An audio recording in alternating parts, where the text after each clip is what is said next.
الحمد لله وحده والصلاة والسلام على من لا نبي بعده ولا أمة بعد أمته ولا شريعة بعد شريعة. أما بعد فأعوذ بالله من الشيطان الرجيم. بسم الله الرحمن الرحيم.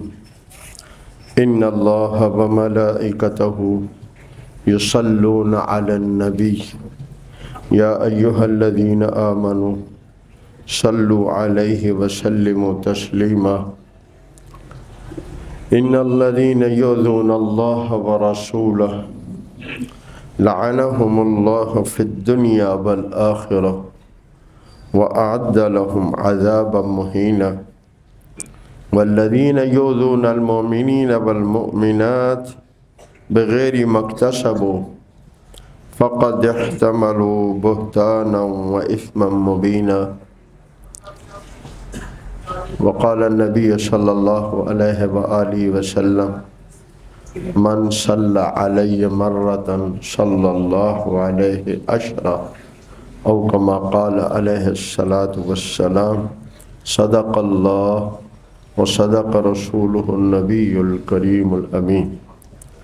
حق تعالی جل جلالہ کا بے حد فضل احسان ہے جنہوں نے ہمیں اپنے کرم سے انسان بنایا، مسلمان بنایا، امام الانبیاء خاتم الانبیاء صلی اللہ علیہ وآلہ وسلم کا امتی بنایا، اور حضور کے صدقے سے اللہ نے قرآن عطا فرمایا، رمضان عطا فرمایا، اور آخرت کا کسی درجے میں اطمینان نصیب فرمایا۔ نبی کریم صلی اللہ علیہ وسلم کو اللہ نے کچھ خاص چیزیں اس امت کے نفع کی عطا فرمائی ہیں، جن میں سے ایک چیز درود شریف ہے۔ پہلے میں عرض کروں گا درود شریف کے متعلق کہ اس کی اہمیت کیا ہے۔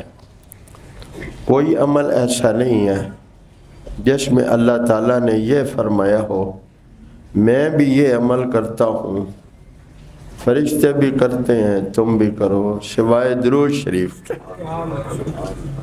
یہ واحد عمل ہے جس میں رب العالمین نے فرمایا ان اللہ وملائکتہ یصلون علی النبی، بے شک اللہ تعالیٰ اس کے فرشتے نبی صلی اللہ علیہ وسلم پر درود پاک پڑھتے ہیں۔ یا ایھا الذین آمنوا، وہ بھیجتے ہیں ایمان والو تم بھی صلو علیہ وسلموا تسلیما، سلام بھی پڑھو، صلاۃ بھی پڑھا۔ اب یہ عرض کرنا ہے کہ ہمارا سلام اور صلاۃ کیا ہے، فرشتوں کا کیا ہے، اللہ تعالیٰ کا کیا ہے۔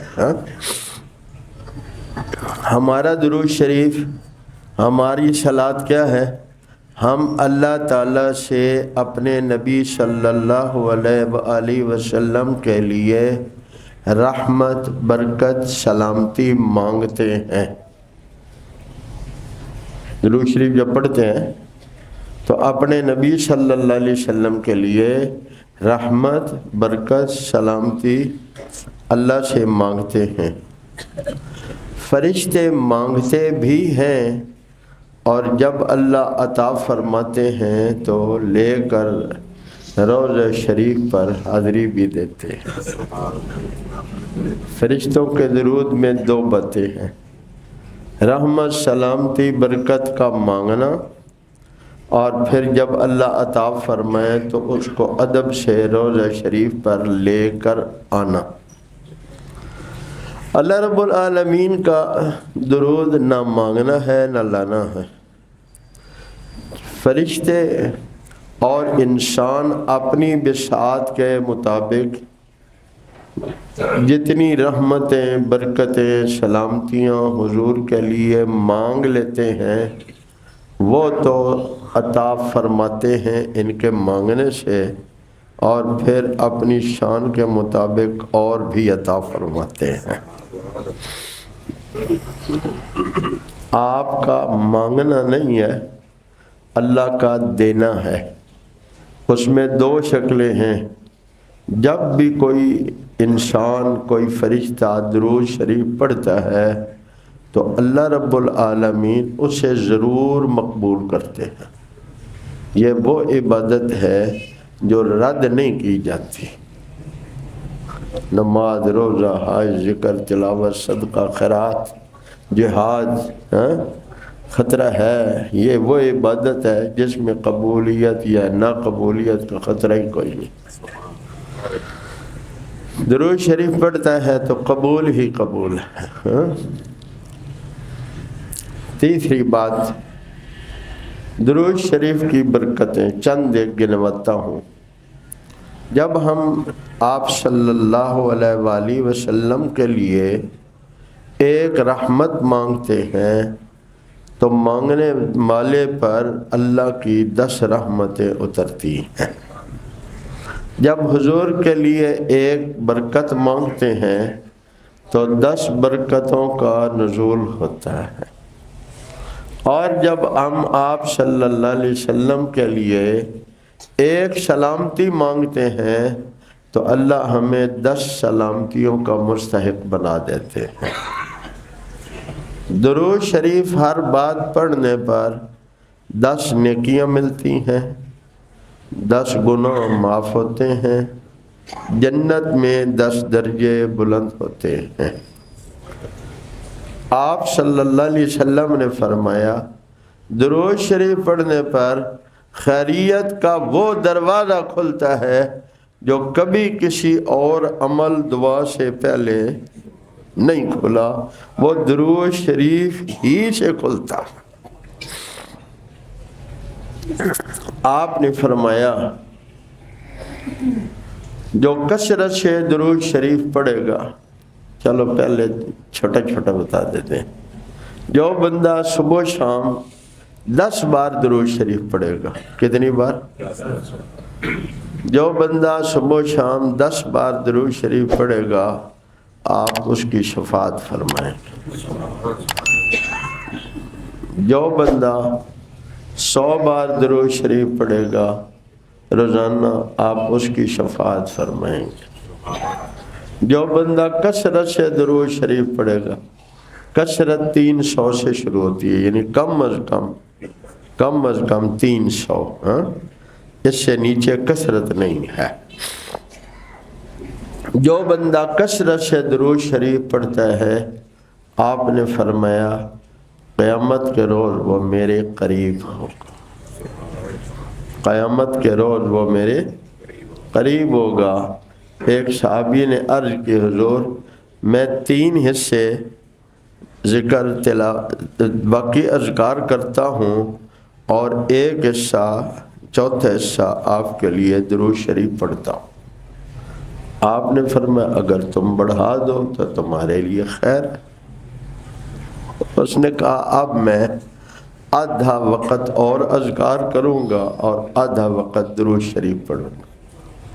آپ نے فرمایا اگر تم بڑھا دو تو تیرے لیے اور اچھا ہوگا۔ اس نے کہا بس اب میں 3 حصے درود شریف پڑھوں گا اور ایک حصہ باقی اذکار کروں گا۔ تو آپ نے فرمایا اگر تم اور بڑھا دو تمہارے لیے اور فائدہ ہوگا۔ اس نے عرض کی حضور اب میں بس پھر سارے اذکار کی جگہ درود شریف ہی پڑھا کروں گا۔ تو آپ نے فرمایا پھر تیری حاجتوں اور ضرورتوں کے لیے یہی کافی ہو جائے گا۔ 2 عمل ایسے ہیں جس کے بعد آپ دعا نہ بھی مانگیں تو اللہ مانگنے والوں سے زیادہ عطا فرماتے ہیں۔ 2 عمل ایسے ہیں آپ اگر اس عمل کی وجہ سے دعا نہیں کر سکے تو اللہ مانگنے والوں سے زیادہ دیتے ہیں۔ ایک قرآن شریف کی تلاوت ہے، ایک رسول اللہ صلی اللہ علیہ وسلم پر درود شریف ہے۔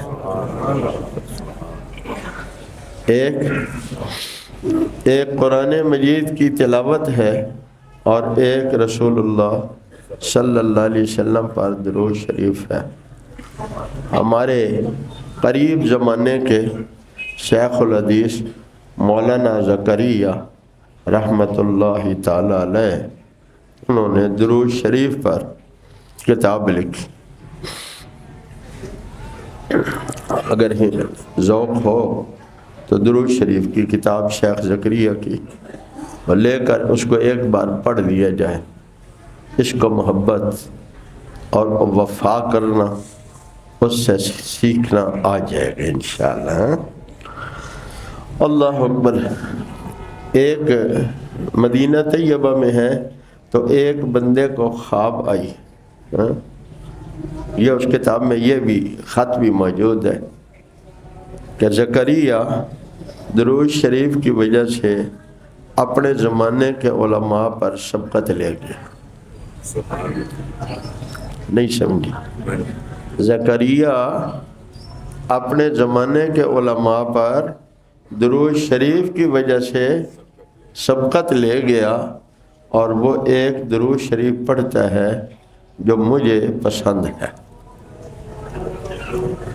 سائل نے خط لکھا کہ میں نے یہ خواب دیکھی ہے، تو اب میرا بھی آپ پر یہ حق ہے کہ آپ مجھے وہ بتائیں درود شریف جو حضور کو پسند ہے۔ تو آپ نے خط کے جواب میں کیا لکھا میرے پیاروں؟ اللہ اکبر، عجیب جملہ ہے۔ فرمایا اپنے دامن میں تو ان کے شایان شان کچھ بھی نہیں ہے۔ ہم تو چھوٹے سے عمل کو سمجھے بڑا کمال کر دی، کیا فرمانا؟ اپنے دامن میں تو ان کے شایان شان کچھ بھی نہیں ہے۔ اگر بادشاہ کو کوڑی کی کوئی شے پسند آ جائے تو وہ کوڑی کا کمال نہیں ہے، وہ بادشاہ کا کمال ہے۔ وہ لکھی ہوئی ہے، اگر بادشاہ کو کوڑی کی کوئی شے پسند آ جائے تو وہ کوڑی کا کمال نہیں ہے، وہ بادشاہ کا کمال ہے۔ اور پھر لکھا مجھے تو کوئی اپنا عمل نظر نہیں آتا کہ اس شان کا ہو جیسے آپ بتا رہے ہیں، البتہ 30-35 سال ہو گئے ہیں جمعے والے دن عصر کے بعد جو درود شریف پڑھا جاتا ہے اس میں میرا ناغہ نہیں ہے۔ 30-35 سال ہو گئے ہیں، اس میں ناغہ نہیں ہے۔ اللہ ہمیں ایسا اہتمام نصیب فرمائے، ایسا اہتمام نصیب فرمائے۔ تو میرے پیاروں، کثرت درود شریف سے بندے کی، جیسے آپ صلی اللہ علیہ وسلم نے فرمایا، تیری ضرورتوں میں اور تیری مشکلوں میں یہی کفایت کر جائے گا۔ درود شریف کفایت کر جائے گا۔ اور درود شریف کی احادیث سے جو کلمات ثابت ہیں وہ 40 سے اوپر ہیں۔ ہمارے ہاں الحمدللہ جمعے والے دن عصر کی نماز کے بعد وہ 80 بار درود شریف بھی پڑھا جاتا ہے، اور 40 درود شریف کا ورد بھی کیا جاتا ہے۔ جو ساتھی اپنے ہاں کرنا چاہیں تو ان کو جتنی کتابیں چاہیے ہوں وہ انشاءاللہ اللہ کے فضل توفیق سے مل جائیں گی ہیں۔ اور بہت دور دور سے، کشمیر سے، کلکر سے، کراچی سے، بہت ساری جگہوں سے ساتھی اب پوچھتے ہیں درود شریف کی کتابیں ہیں، ابھی بھی کشمیر والے لے گئے، تو بھئی اپنے گھروں میں درود شریف کی عادت ڈالیں۔ آخری جملہ سنیں، حضرت شیخ مولانا زکریا رحمہ اللہ نے فرمایا، یہ حضرت شیخ مولانا عبدالحفیظ مکی نور اللہ مرقدہ ثم مدنی، ان کا جملہ ہے۔ حضرت شیخ فرماتے تھے میرا بس چلے تو میں ہر گھر میں درود شریف کی مجلس کو قائم کرتا ہوں۔ اللہ ہمیں اس کا اہتمام نصیب فرما دے۔ ہمارے ہاں جو قیام اللیل ہوتا ہے اس کے بعد بھی روزانہ پہلے چاہے درود شریف ہوتی ہے پھر دعا ہوتی ہے، اور جمعے والے دن عصر کے بعد یہاں ہے، عشاء کے بعد راج گڑھ میں، اپنے گھروں میں 10 منٹ لگتے ہیں، سب کو کتاب دے دیں اور ایک بندہ پڑھتا جائے، باقی اس کے ساتھ دل میں پڑھ لیں یا صرف سنیں، تو انشاءاللہ 10 منٹ میں 40 درود شریف الگ الگ صیغوں کے ساتھ نصیب ہو جائیں گے۔ اللہ مجھے آپ کو درود شریف کا اہتمام اور درود شریف کی برکتیں نصیب فرمائیں۔ وآخر دعوانا ان الحمدللہ۔